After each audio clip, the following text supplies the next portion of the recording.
그리스도 예수의 사람들은 육체와 함께 그 정욕과 탐심을 십자가에 못 박았느니라. 아멘.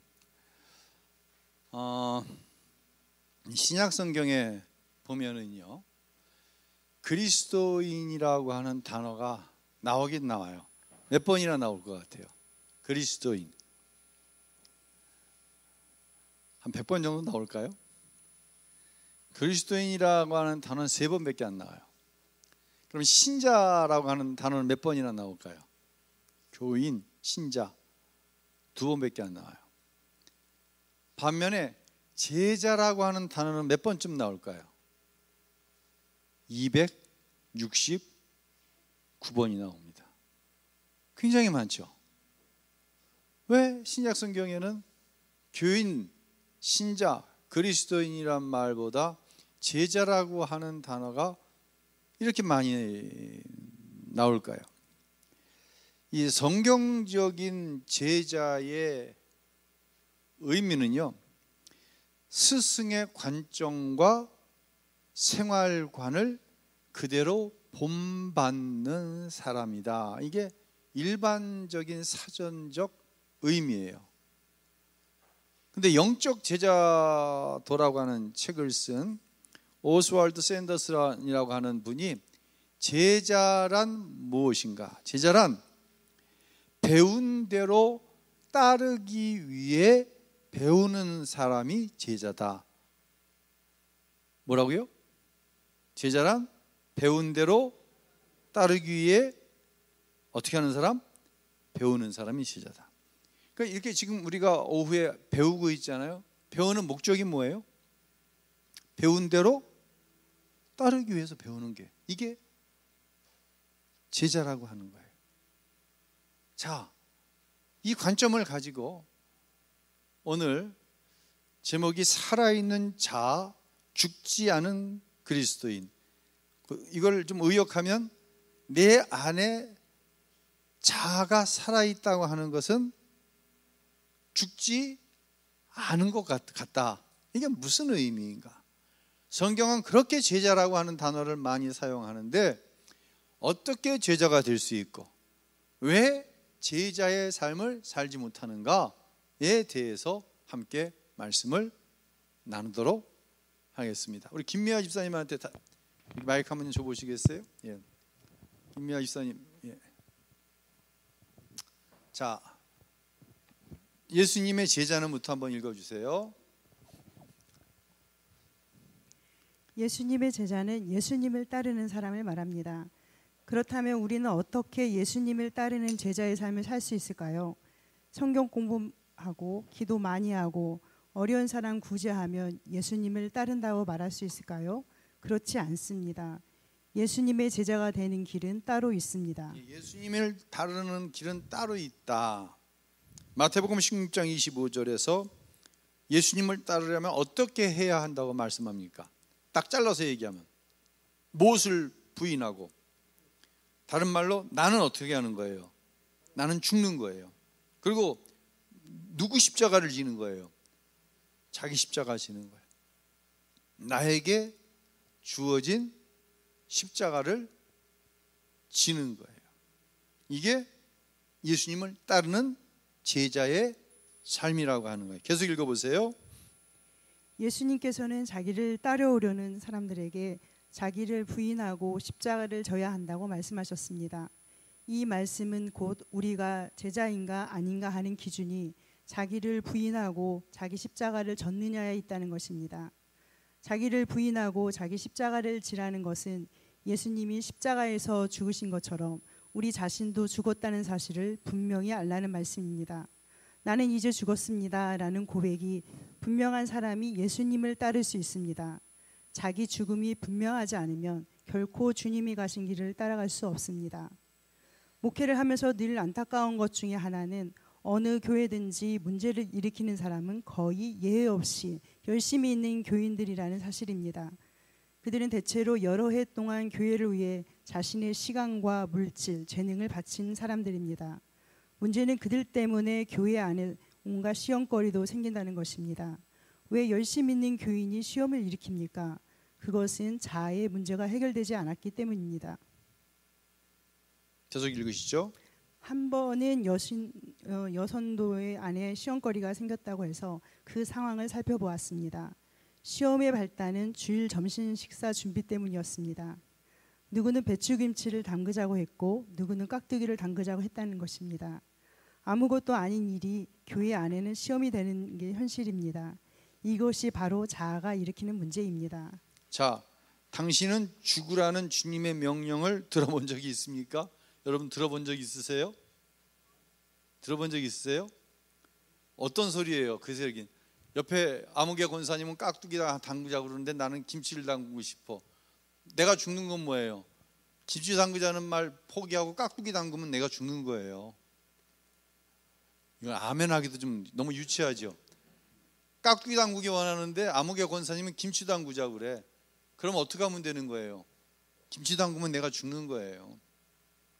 근데 이걸 못 한다는 거예요. 유치해요? 너무 유치해요? 너무 유치해요. 근데 내가 죽지 않으면 이런 일들이 실제로 가정 안에, 교회 안에 일어난다가 아니라 지금도 일어나고 있다는 거예요. 너무 유치한데. 너무 유치한데.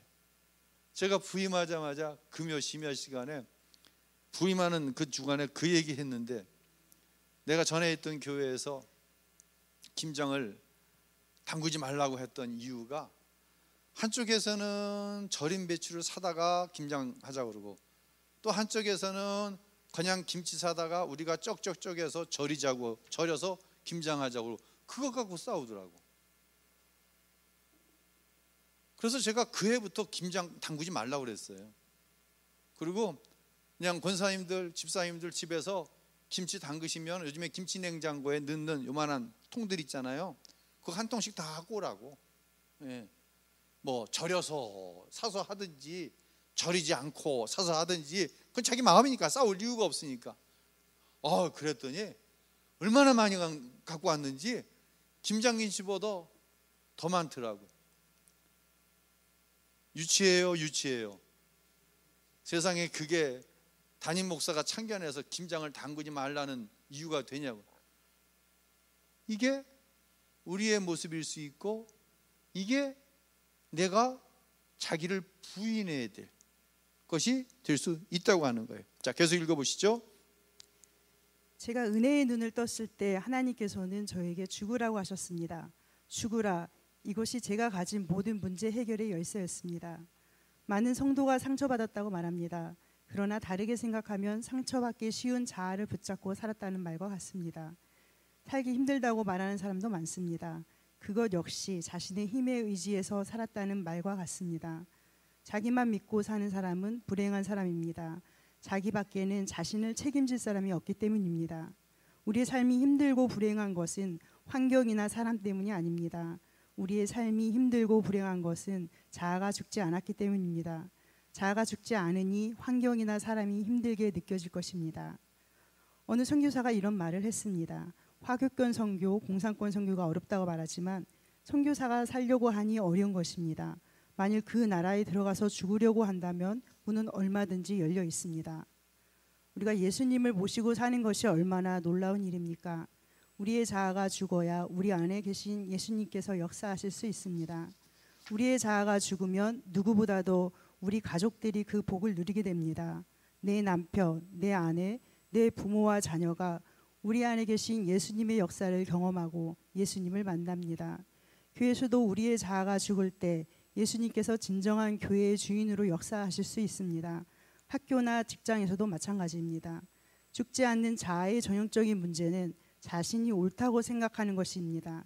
이것은 우리 안에 계신 예수님의 역사를 경험하지 못하게 하는 가장 큰 죽지 않은 것의 전형적인 문제는 무엇이다? 자신이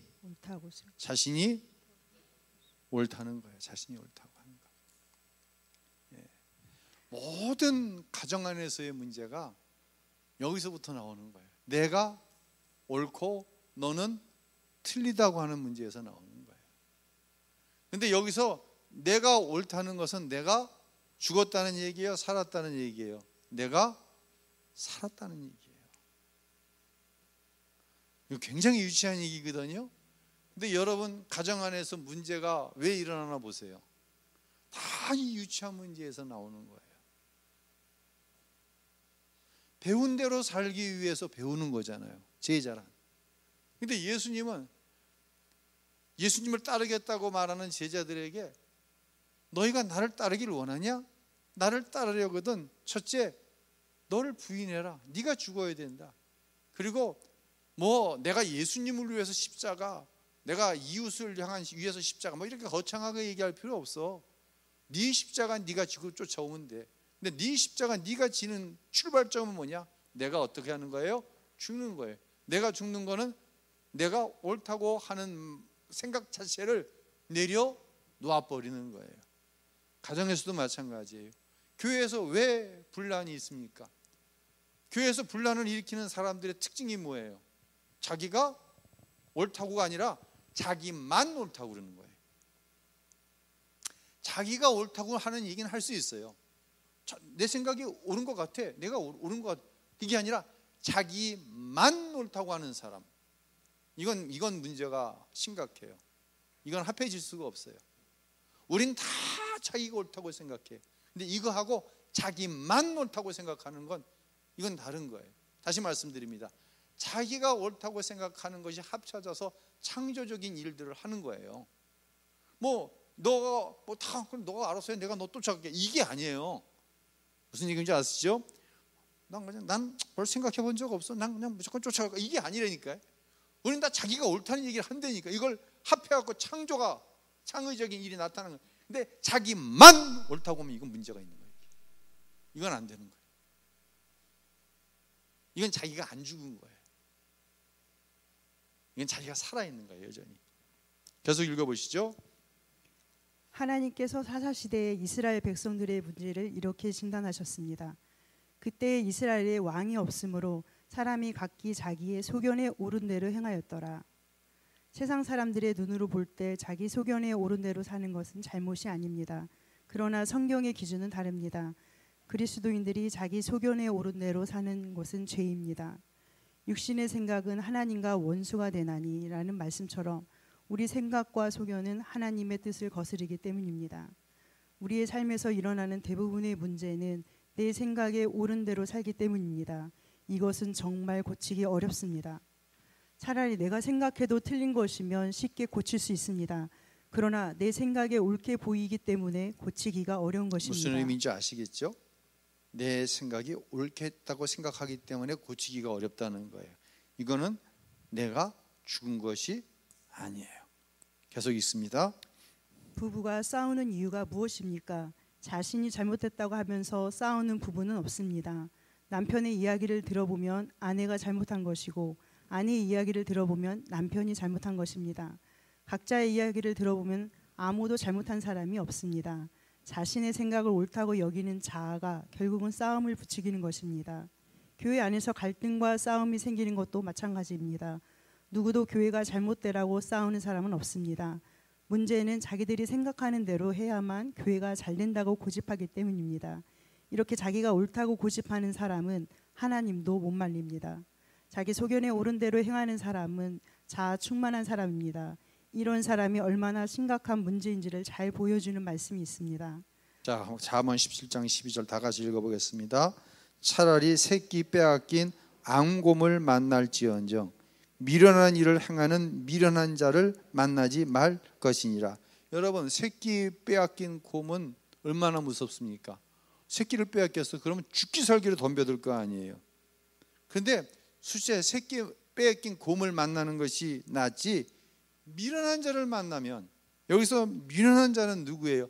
자기 생각만 옳다고 하는 사람, 자아로 충만한 사람, 자기 소견대로만 살려고 하는 사람이 더 무섭다는 거예요. 이게 특별히 공동체 안에서는 이거는 정말 어떻게 할 수가 없는 문제라고 하는 거예요. 자, 잠언 26장 12절 읽어볼까요? 내가 스스로 지혜롭게 여기는 자를 보느냐? 그보다 미련한 자에게 오히려 희망이 있느니라. 얼마나 이게 참 어려운 이야기인지 몰라요. 누가 제일 미련한 자예요? 스스로 지혜롭게 여기는 사람이 제일 미련한 자예요. 미련한 자는 오히려 희망이 있어. 왜 희망이 있어? 자기가 미련한 것을 알아 몰라? 아니까 희망이 있는 거예요. 근데 자기가 미련한 거, 자기가 틀리다는 거, 자기 생각이 틀릴 수 있다고 하는 거, 이걸 전혀 몰라, 전혀 인정하지 않아. 희망이 없다는 거예요. 계속 읽어볼까요? 그런데 미련한 사람보다 더 무서운 사람은 스스로 지혜롭게 여기는 사람이라고 잠언은 말씀합니다. 예수님 안에서의 죽음을 정확히 이해하지 못하는 그리스도인이 많습니다. 세상 사람들에게 자신의 죽음은 곧 모든 것의 종말을 의미합니다. 그러나 그리스도인들에게 죽음은 곧 새 생명의 삶, 능력 있는 삶의 시작을 의미합니다. 그때 비로소 내 안에 계신 예수님께서 나를 통하여 역사하실 수 있게 되기 때문입니다. 자, 이거 세상으로 이야기할 때 이제 그런 얘기합니다. 제가 어렸을 때 이제 부흥회를 참석하는데 부흥 강서 목사님이 교회 여자분들이 많잖아요. 여자 성도님들에게 그런 얘기를 하는 거예요. 당신들 수지 맞고 싶으면 자기 목사님 얘기 똑바로 잘 들으라는 거예요. 무슨 얘기인가 했더니 남편을 죽이라는 거예요. 그러면 수지 맞는다는 거예요. 이게 무슨 얘기예요? 남편 죽이라는 얘기가 무슨 얘기일까요? 남편을 죽여라. 여긴 별로 없는 것 같은데, 남편이 싸나워. 정말 못 말리는 남편이야. 수지 맞으려면 어떻게 해야 돼? 그 남편 예수 믿게 하면 수지 맞는다는 얘기예요. 그 싸놓고 못 말리는 것이 죽으면 누가 수지 맞아? 부인인 당신이 수지 맞으니까 남편 전도해갖고 죽이라는 거예요. 예수님이 십자가에서 같이 장사 지내버리라는 거예요. 난 그때 그 말이 잘 이해가 안 되더라고요. 근데 지금 그 얘기하고 있는 거예요. 그 말씀하고 있는 거예요. 제가 2주년인가 3주 전에 감정노동이라고 하는 단어를 쓴 적이 있어요. 이 감정노동자의 대표적인 사람 누구라고 그랬죠 그때? 이 흔히 얘기하는 콜센터 직원들. 뭐 콜센터 직원이 그 물건 만든 거 아니잖아요. 근데 내가 우리 윤승희 집사님이 콜센터 직원이야. 전화 걸어갖고, 아니 내가 뭘 구입을 했는데 물건을 왜 이따위로 만들었냐고. 그럼 윤 집사님 나한테 뭐라고 그래? 콜센터 직원이면 무조건 죄송하대. 아이고 고객님 얼마나 불편하셨어요. 불편을 겪게 해드려서 죄송합니다. 무조건 죄송. 근데 윤승희 집사님이 죄송할 일이 아니야. 윤 집사님 만든 게 아니잖아요. 무조건 죄송. 그러니까 이 콜센터 직원들이 스트레스 지수가 제일 높다는 거예요. 우울증에 걸리고 나중에는 막 자존감이 너무 약해져 가지고, 왜? 맨날 눈만 뜨고 직장 출근하면 죄송하다는 말부터 시작하는 거예요. 미안하다. 어떤 때는 막 욕지거리를 하는 사람도 있다고 그러잖아요. 이런 사람을 가르쳐서 무슨 노동? 감정 노동이다. 요즘에 그 학교 선생님들도 감정 노동자가 돼버린 것 같아요. 그렇죠? 무조건 부모들한테 뭐라고 그래야 돼? 미안하다, 잘못했다. 부모들한테만 그러는 거 아니라 가르치는 애들이 그러고 덤벼드는 거야. 뭐 했다 그러면 아동 학대했다 그러고. 자기가 가르치는 아이들이 내 제자인데 나에게 배운 대로 살기 위해서 배우는 아이들이 선생님을 감정 노동자로 만들어버린 거예요. 근데 그런 일들이 얼마든지 있어요. 우리 가운데는. 엄마가 감정 노동자가 되면 안 되잖아요. 엄마가 감정 노동자가 되면은 그 역할이 엄마의 역할이에요? 아니면 야 저런 걸 낳고 내가 미역국을 먹었나? 그래도 나눈 이상은 할 수 없지. 만약에 이러고 엄마가 살아간다고 한다면 엄마에게 무슨 자존감이 있겠어요? 자식에 대한 무슨 자부심이 있겠어요? 감정 노동자가 되면 안 돼. 그러면서 제가 무슨 말을 그때 드렸냐면, 목사가 감정 노동자가 되면 안 된다라는 말씀을 드렸어요. 제가 이거 참 자칫 잘못하면 여러분이 오해할 수 있는 얘기인데, 제가 지금 한 20일 전에 제 승용차가 이제 바뀌어졌잖아요. 그랜저 하이브리드 너무너무 좋아요. 여러분 좋은 차를 주셔서 너무 감사해요. 그런데 차를 받은 지 닷새 만에 블루투스를 연결하고 통화를 하는데 나는 들리는데 상대방이 안 들린다 그러는 거야. 그래가지고 그 콜센터에다 전화를 했어. 그랬더니 블루핸즈 요 위에 가면 현대자동차 그 서비스 센터 있잖아요. 거길 가래. 그래서 금요일 날, 그때 특별기도회 날 이제 마지막 날이거든요. 금요일 날 차를 가지고 갔어. 오후 2시쯤 갔는데 3시간을 막 채차를 막 뜯는 거야. 여러분 승질 나 안 나? 근데 제가 승질 낼 수 있어 없어? 내가 이 블루핸즈를 내가 현대자동차를 타는 한은 좀 문제 있으면 항상 갈 거 아니야. 그럼 언젠간 내가 뭔지 알아? 누군지 알아? 목사인지 알 거 아니야. 지금은 모르지만 승질도 몇 내고 5시가 됐는데 결국은 못 고쳤어요. 그래서 뭐 어쩌고저쩌고 하더라고서 내가 일이 있어갖고 차를 가지고 나가야 되니 다음에 어떻게 하면 되겠냐 했더니 마이크를 신청을 했대. 다시 말씀드립니다.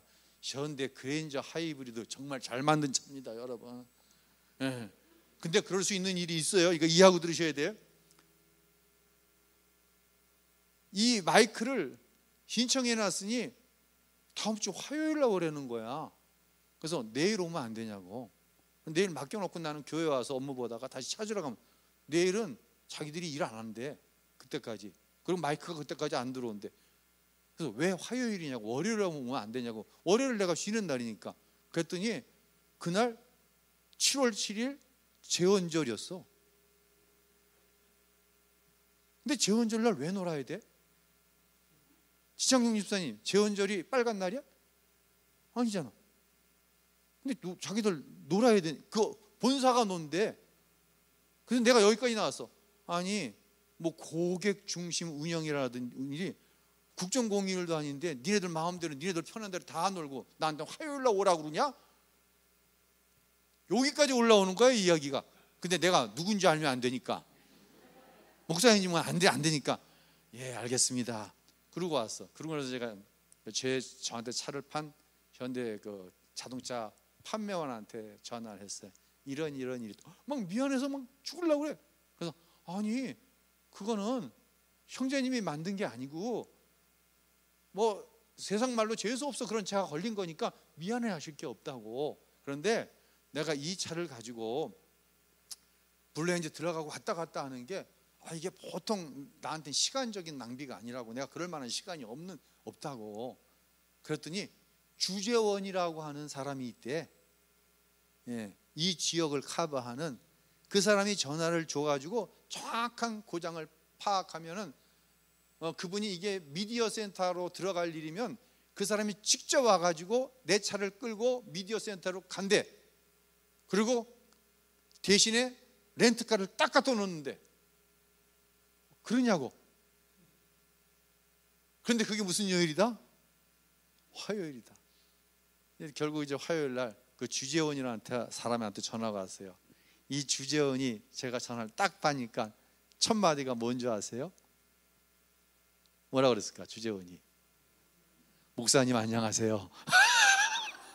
지들은 내가 목사인 거 다 아는 거야.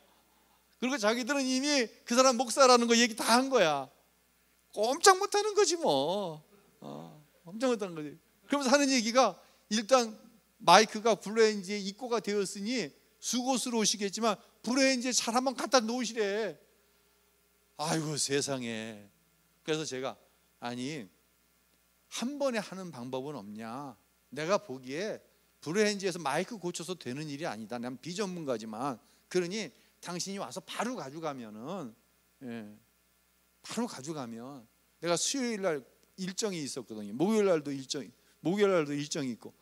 그러니 바로 지금 가져가시면 오늘 내에 아니면 내일 오전이라도 주시면 제가 좋겠다고. 그랬더니 자기네들 업무 매뉴얼상 일단 마이크가 입고됐기 때문에 가야 된대.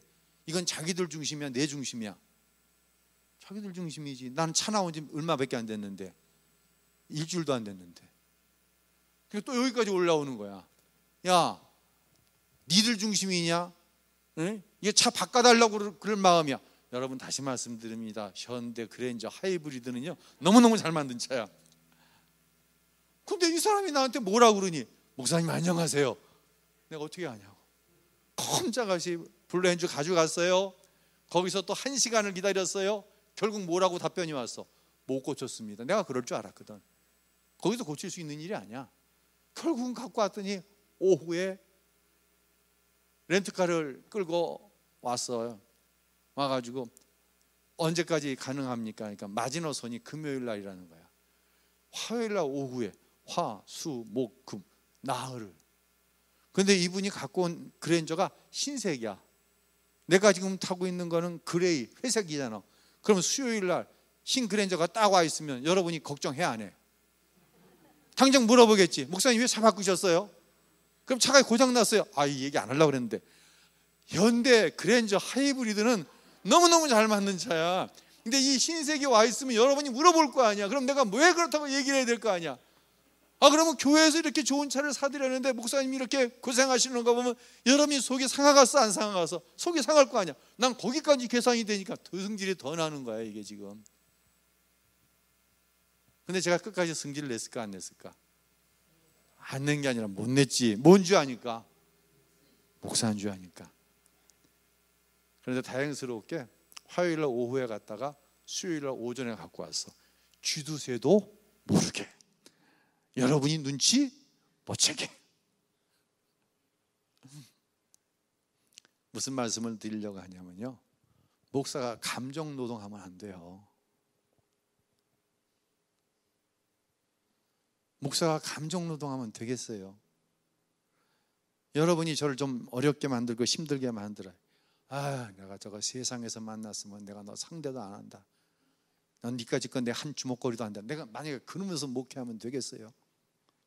집에서 아버지가, 남편이 내가 집사니까 너랑 살지, 내가 교회만 안 다녔으면 너 벌써 끝났다, 이런 감정 노동하면 살면 쓰겠어요? 자식을 향해서 너 하나님의 은혜인 줄 알아라, 너 은혜 아니었으면 넌 벌써 내 자식 아니다, 이러고 자식을 키우면 쓰겠어요? 저와 여러분 감정 노동하면 안 돼. 교회 와가지고 내가 이 일은 왜 한다 그래가지고 승질나 죽겠네, 힘들어 죽겠네, 예? 좋은 말도 못 들고. 여러분, 예수 믿는 우리가, 목사인 제가 하고 있는 사명이 감정 노동이 되는 순간, 그건 우리에게 재앙이에요. 감정 노동이 되지 않기 위해서 한 가지 방법이 있어요. 내가 어떻게 해야 돼요? 죽어야 돼요. 내 자아가 죽어야 돼요. 그러지 않으면 목회 못해요. 감정 노동이 된 상태에서 만약 내가 일주일을 지나간다, 그럼 여러분이 목사님 얼굴이 왜 이렇게 안 되셨어요? 그건 내가 한 며칠 감정 노동 이렇게 했나, 한 주가 아니야 그거. 여러분이 딱 알아본 거야. 우리 목사님 힘들구나. 왜 힘들어? 사는 게 다 힘들지. 여러분은 안 힘든가? 다 힘들지. 뭐 하니까 힘든 거예요? 목회가 안 돼서 힘든 거예요? 그거 아니에요. 감정 노동해서 힘든 거예요. 하나님이 살아계시다고 얘기하잖아요. 오늘 시편 1편 말씀드리면서 말씀드렸죠. 사는 일이 모두 잘 된다. 그 결과를 하나님이 책임져 주신다. 말씀드렸잖아요. 근데 힘들어. 뭔가 잘 안 돼. 그때부터 감정 노동이 시작되면 그건 목회가 아닌 거예요. 노동하고 있는 거지. 마을로만 목사고 마을로만 목회한다고 그러지 사실 지금 노동하고 있는 거예요. 하나님께 맡겨야지 진짜. 할렐루야. 하나님께 맡겨야지. 하나님이 주시는 결과를 향해 믿음을 가지고 나아가야 되지 않겠어요? 사랑하는 성도 여러분, 우리 장로님들 감정 노동하는 시간이 길어지면 안 됩니다. 저도 목회해보니까요, 목사 해보니까 그 순간이 있어요. 근데 절대로 길어지면 안 돼요. 그러면 장로라는 직분이 그렇게 저주스러울 수가 없어. 이 직분이. 권사님들 감정 노동하는 시간이 길어지면 안 돼. 깍두기 하자고 그러다가 김치 하는 쪽에 밀려가지고 좀 승질 날 수 있어. 그러니까 잠깐이어야 돼. 바로 주님의 십자가 밑에 나아가 내 자아가 죽고 내 안에 예수님이 사셔야 돼. 억지로 웃는 게 아니야. 진짜 감사해서 웃는 거야. 그저 내 자신이 대견스러운 거야. 이것 봐라. 내 안에 예수가 없을 때는 끝까지 이겨먹으려고 들었는데, 내 생각이 옳은데 졌다고 생각하면 성질이 나갖고 맨날 며칠을 잠을 못 잤는데, 이것 봐라. 감사가 나오네. 감사합니다. 미안합니다. 이게 나오네. 이게 되네. 이게 신기하고, 이런 내가 대견스러워야 되는 거예요. 감정노동 길게 하지 마세요.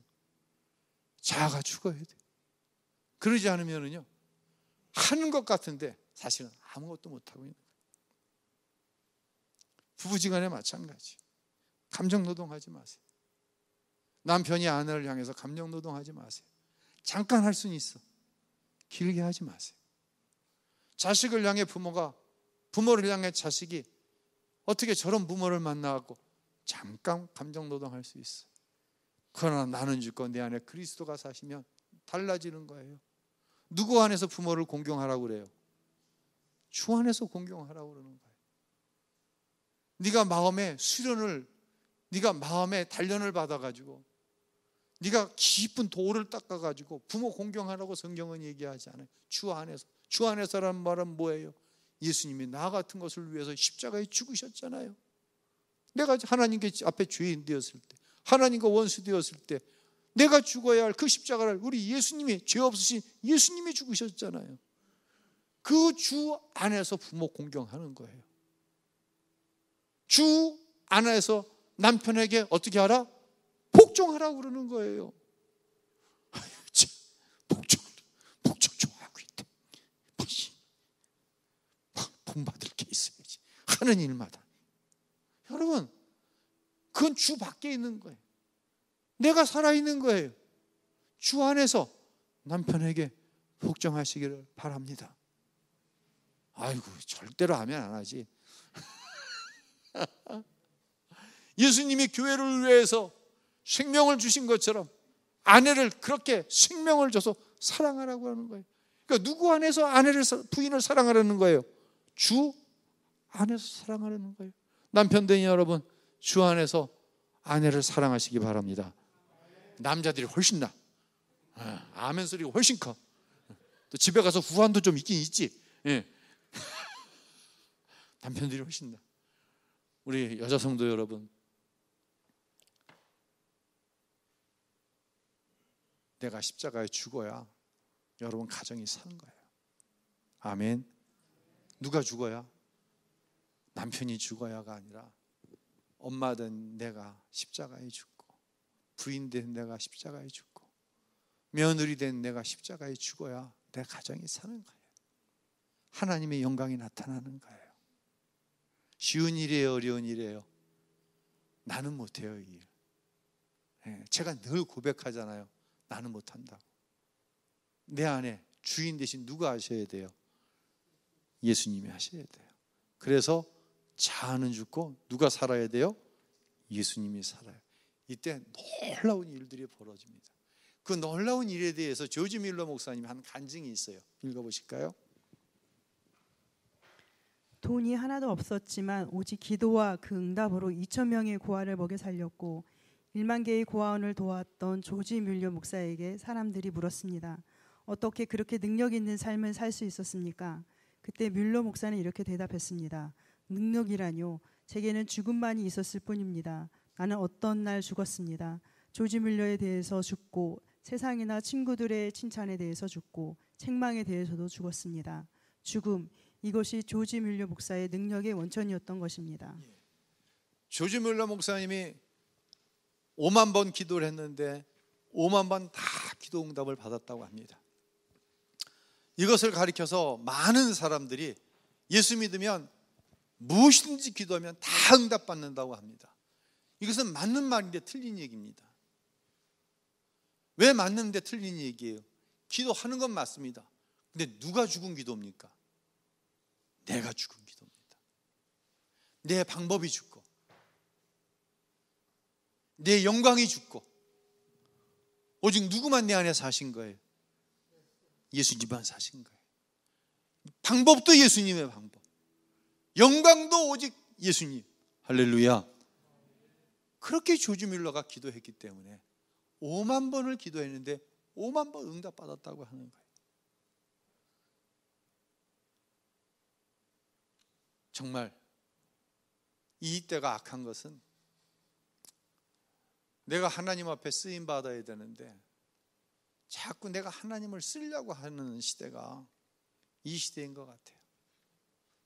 가르침도 하나님 앞에 쓰임 받는 가르침을 받는 게 아니라 이렇게 하면 하나님 앞에 복을 받는다는 방법을 알려주는데 하나님은 복을 만들어내는 제조기에 불과합니다. 그렇게 되면 안 됩니다. 그렇게 되면 절대 안 됩니다. 나는 죽고 네 안에 예수님이 사셔야 합니다. 마지막 질문이 있네요. 제가 읽고 마치겠습니다. 당신이 옳다고 생각하는 일 때문에 갈등이 생기거나 실패한 경험이 있다면 그것을 써 보세요. 아마 이미 강의 중에 제가 이야기를 드린 내용 중에 여러분이 공감하시는 내용도 있을 것이고, 그리고 또 여러분이 스스로가 적용되어진 일들이 있을 것입니다. 그것은 여러분 스스로가 꼭 써 보시기를 바랍니다. 오늘 여기까지 마치도록 하겠습니다. 우리 찬양합니다.